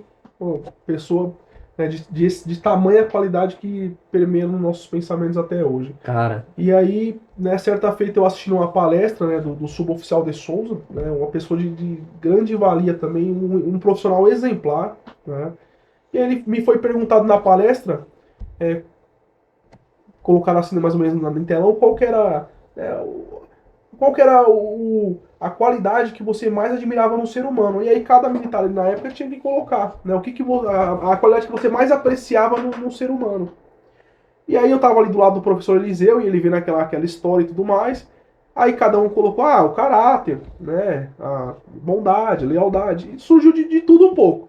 De tudo um pouco surgiu naquele telão. E eu gostei da dinâmica, e ele foi aparecendo, aí você consegue entender mais ou menos o que as pessoas pensam no que tange a vida em si. E o que de fato é bom ou não é bom. E aí eu tava ali com o professor Eliseu, e eu peguei e coloquei a palavra discernimento. E aí nisso ele ficou meio que encafufado. Ele pegou e cafifado comigo ali. Ele falou assim, mas por que discernimento? Que eu falei, até os mais sábios dos sábios também já errou. E aí um homem que tem sabedoria, que é diferente de conhecimento, ele consegue, numa situação, né, manobrar uma situação e só com o dom da palavra. A mansidão, né, que a gente chama de mansidão, às vezes está acontecendo uma situação ali, às vezes até vamos supor, num relacionamento, e quando você tem a sabedoria, você não vai incitar a briga, mas sim tentar de alguma forma acalmar. E aí o professor pegou e falou assim, Álvaro, eu posso conversar com você? Eu falei, com certeza. Até porque, vindo de um professor, os meus ouvidos sempre estarão abertos. E aí uma vez ele me contou, ele falou assim, bom, você tem... E aí eu explanei essa vontade minha que eu tinha de ser jurista, de ser um advogado, né, futuramente um dia, quem sabe, ser um juiz. Ele falou, eu vou te contar uma história e ela começa mais ou menos assim, né, que certa feita, a gente estava falando inclusive disso agora, um morador de rua, né, ele me contou, óbvio, gente, uma história, né, hipotética, mas que reverbera sobre o que eu coloquei no que tange a qualidade humana. Ele falou que certa feita, né, um morador de rua parou em frente a um comércio, né, uma padaria, e aí tinha aquelas máquinas de frango, né, aquelas máquinas de frango. E aí ele ali com fome e tudo, e ele viu aquelas máquinas de frango, ele entrou dentro do estabelecimento, né, adentrou o estabelecimento, e pediu pro dono do estabelecimento, né, um pedaço de frango, que estava com fome. E aí o dono do estabelecimento falou assim, não, se o senhor quiser, faça como os demais, compre, né. Mas a vontade era tão grande de comer aquele frango, né, que ele tinha um pedacinho de pão dentro do bolso, um pãozinho duro. Ele sentou do lado da máquina de frango e ele começou a comer aquele pãozinho ali, sentindo o cheiro do frango, né? E aí nisso ali os pessoal ficou olhando, tudo, aí o dono da padaria saiu para fora, né, do comércio ele saiu para fora e falou assim para ele, olha, você vai ter que me pagar. Ele falou assim, com todo respeito, mas pagar pelo quê? Ele falou, não, você tá comendo esse pão duro, sentindo o cheiro do meu frango. Esse caso hipotético, ele foi levado por um juiz poder analisar. Durante a audiência, né, o juiz foi confirmado os fatos na íntegra, né, que de fato ele comeu o pão sentindo o cheiro do frango, e aí o juiz pegou e falou assim, ó, como o senhor, né, comeu o pão lá, sentindo o cheiro do frango, eu vou condená-lo. Aí perguntou pro dono do comércio, quantas gramas de frango cabe mais ou menos dentro de um pão francês? Ah, excelência, 100 gramas de frango. E quanto que custa mais ou menos 100 gramas de frango? Excelência, a 3, 4 reais. Então, logo, né, eu ordeno, né, tá decidido que o morador de rua, ele pague 3 reais porque ele comeu o pão dele e sentiu o cheiro do frango. E aí, né, indignado com aquela situação, o morador de rua falou assim, mas excelência, eu não roubei, eu não furtei, eu apenas comi o meu pão sentindo o cheiro do frango e logo eu não tenho dinheiro para pagar. Ele falou, não tem problema. E aí o juiz tirou do bolso, né, um punhado de moedas, punhadinho de moedas. E aí chamou, né, o morador de rua e o orientou. Falou, ó, você vai pegar as moedas e vai fazer justamente isso. Você vai pegar as moedas e vai soltar em cima da mesa onde está o dono da padaria. E após você soltá-las, você vai recolhê-las e me entregar. E assim foi feito. Ele pegou as moedas, supondo que isso aqui é uma moeda, tá, gente? Só para poder exemplificar, e soltou. E ó. Vamos fazer melhor? Vamos fazer melhor, ó. Tem umas moedas. Aí, ó, tá vendo? Peraí. Aqui, ó, aqui o Explode nunca decepciona. Pera aí. Aqui nunca decepciona. Vamos lá. Então, senhores, aqui supondo que aqui fosse a paga que o dono da padaria teria. Solta aqui, ó, pertinho do microfone. E aí, ele, né, exemplo, novamente, ele chamou no morador de rua e falou, ó, solte as moedas onde está o dono da padaria na mesa onde ele está sentado, e aí você vai recolhê-las após o barulho, ó. Soltou as moedas. Feito isso, ele recolheu as moedas e entregou para o juiz. Feito isso, o juiz falou assim, está encerrada a audiência. O dono da padaria, sem entender o que tinha acontecido, falou assim, mas excelência, veja bem, eu não fui pago. E aí que, né, reverbera o sentido da palavra discernimento. Porque o que o juiz falou? Que através pelo cheiro do frango, né, você foi pago com o barulho das moedas. Então é daí que ressurge a palavra discernimento, que muitas vezes, né, você discernir sobre algo vale muito mais do que a mera palavra. Cara. Fantástico. Ó. Parabéns, professor. Meu, Alima. Doutora Lima, cara, ó, eu fico sem palavras do que. Não sei nem o que falar depois disso aqui. Isso aqui. Aí, ó o braço arrepiado. Então aqui fica cara. nossa homenagem, né, ao grande professor Eliseu, né, pessoa de tamanha qualidade que muito nos ensina até hoje. Alima, Álvaro, doutor Álvaro. Cara, eu queria entender uma coisa sua, que você tem a sua vontade de ser juiz, a gente já até profetizou aqui na sua vida que daqui 8 anos você estará de volta como juiz, Sim, eu espero. possivelmente antes. Quase certeza pela sua garra e determinação. Mas, a priori, qual que é a sua prioridade hoje?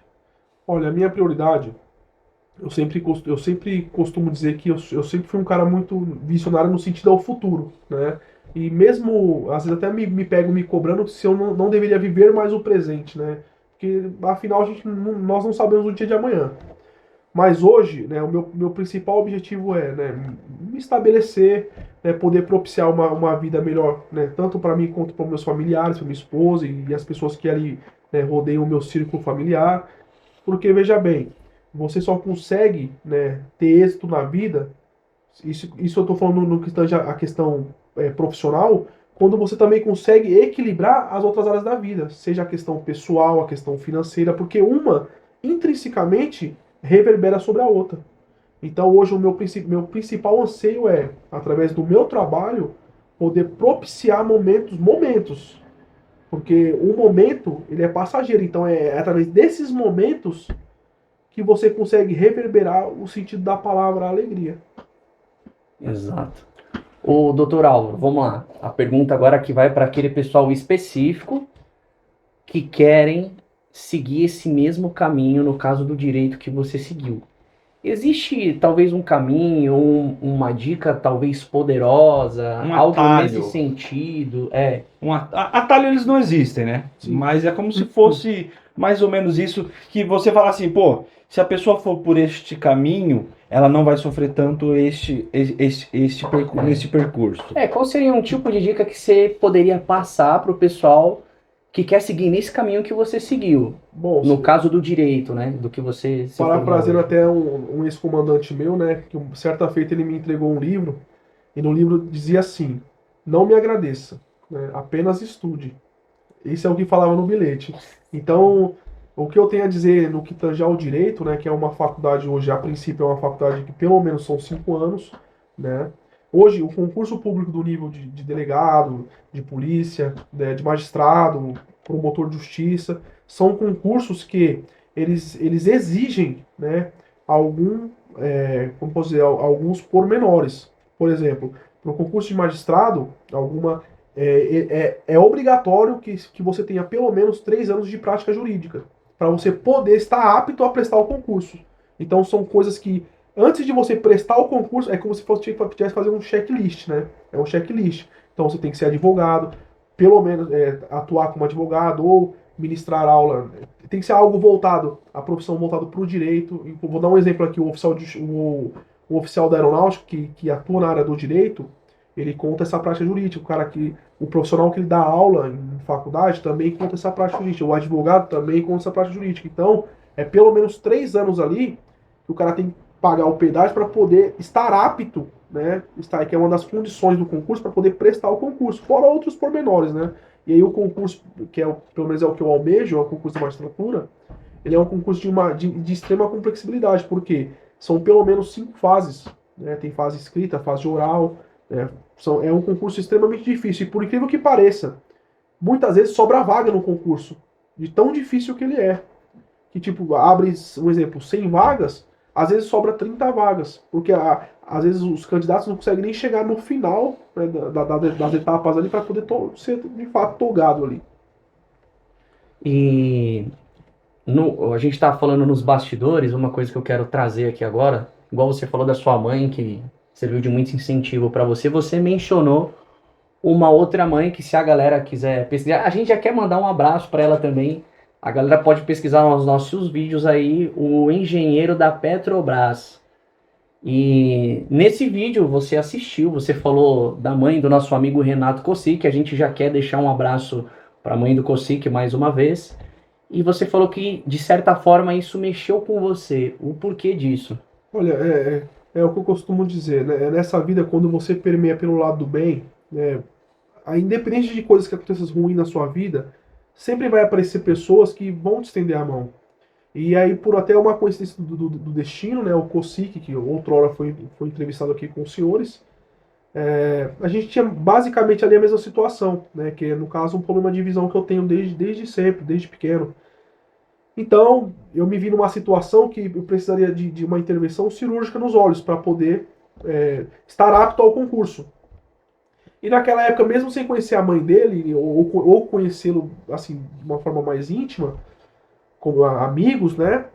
Ele pegou e falou: Ó, eu passei pela mesma situação. Ele foi extremamente solícito: Ó, eu passei pela mesma situação. Pô, conversa com a minha mãe que ela, né, talvez ela pode dar uma orientação, um norte ali, né, no que tange a este assunto.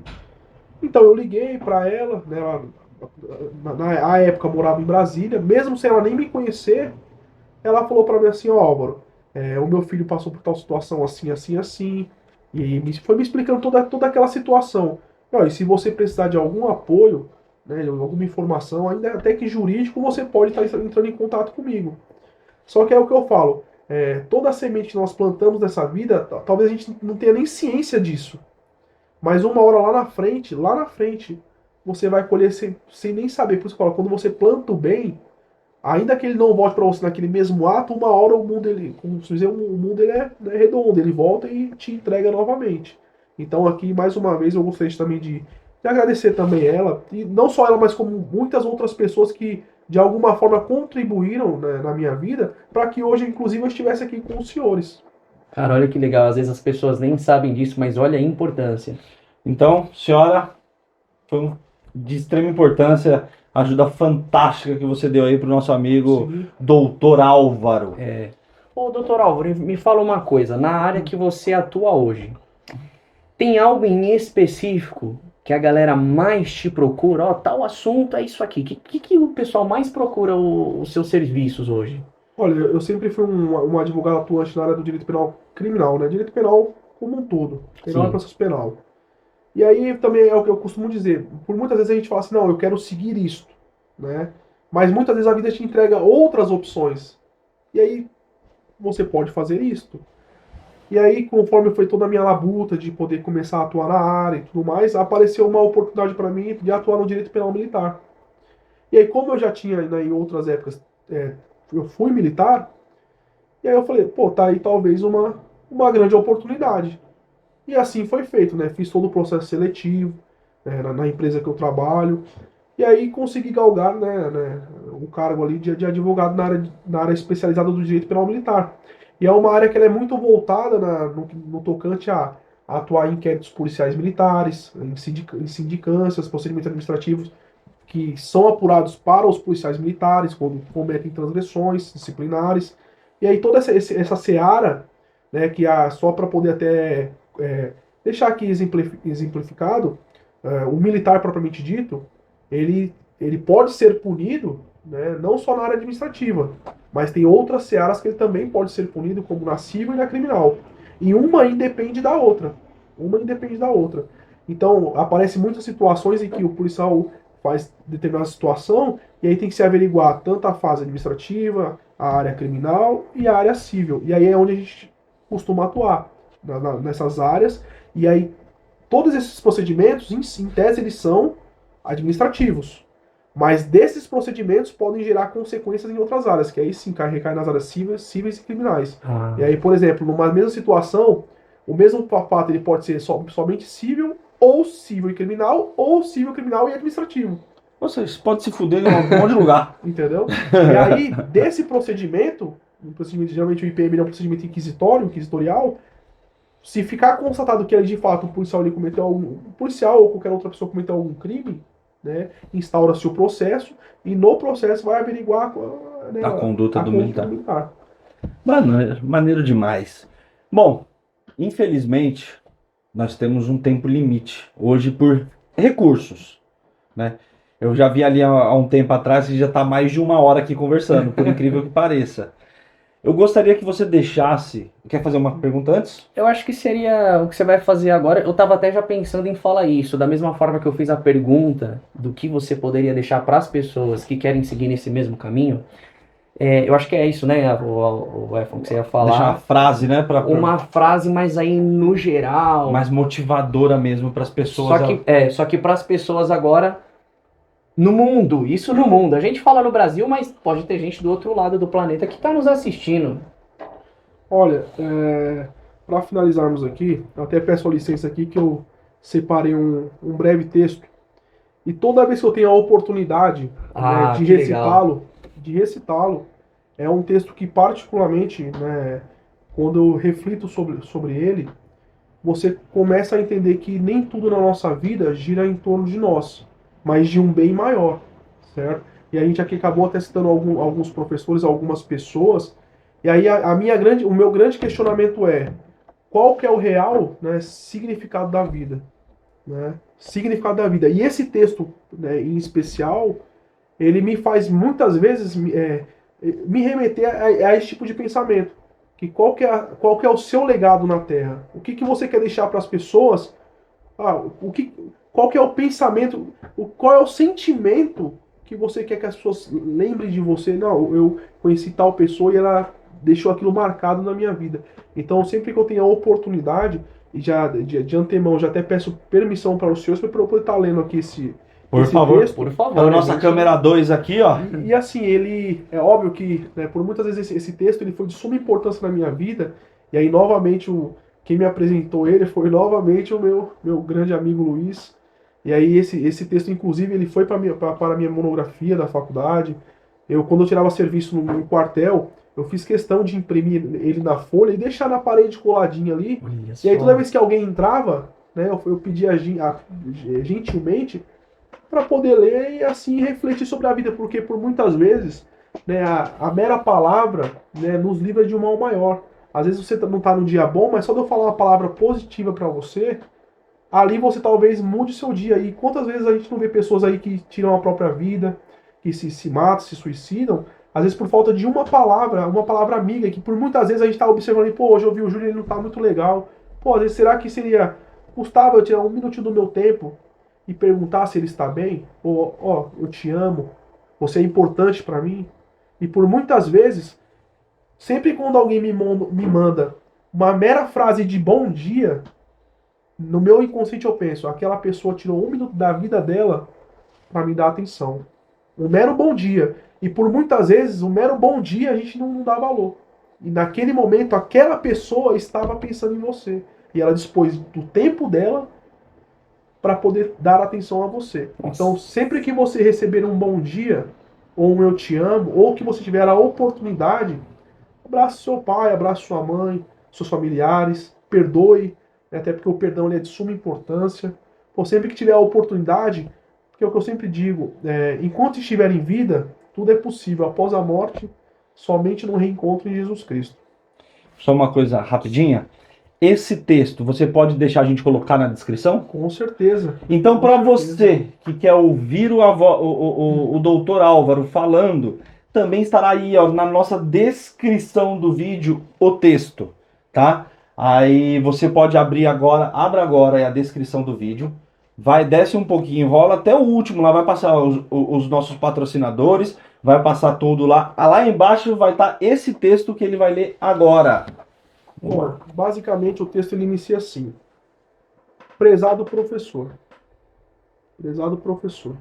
Sou sobrevivente de um campo de concentração. Os meus olhos viram, presenciaram o que nenhum homem deveria ver. Câmaras de gás construídas por engenheiros formados, crianças envenenadas por médicos diplomados, recém-nascidos mortos por enfermeiras treinadas, mulheres e bebês fuzilados por graduados de colégios e universidades. Assim, tenho minhas suspeitas sobre a educação. Professor, meu pedido é: ajude seus alunos a tornarem-se humanos. Seus esforços nunca, jamais, deverão produzir monstros treinados ou psicopatas hábeis. Afinal, ler, escrever e saber aritmética só são importantes se fizerem nossas crianças mais humanas. Texto encontrado em um campo de concentração nazista. Cara, e é nesse texto que a gente se despede com vocês, com o doutor Álvaro, que foi uma honra. Doutor Álvaro. Foi uma honra ter você Honra. aqui. Senhores, a honra foi Isso toda minha. é Mais honra. uma vez eu gostaria de agradecer a oportunidade, pedir obrigado aos nossos ouvintes, né? Desejar tudo de bom aos senhores e só agradecer. Gente, então, o Explodecast fica por aqui. Acompanhem, sigam e se inscrevam nas redes sociais, Instagram, TikTok. Tem mais alguma coisa? Você quer fazer o próprio Telegram, mas YouTube ainda aí. não tem Telegram. Mas vamos fazer. Mas é isso, gente. Se inscreve, comenta, compartilha aí, deixa o like de vocês e... BUM! Explode. Explode. Cara, que sensacional esse texto, hein, mano? Caralho. Nossa. Mano, eu fiquei arrepiado do início ao fim, cara.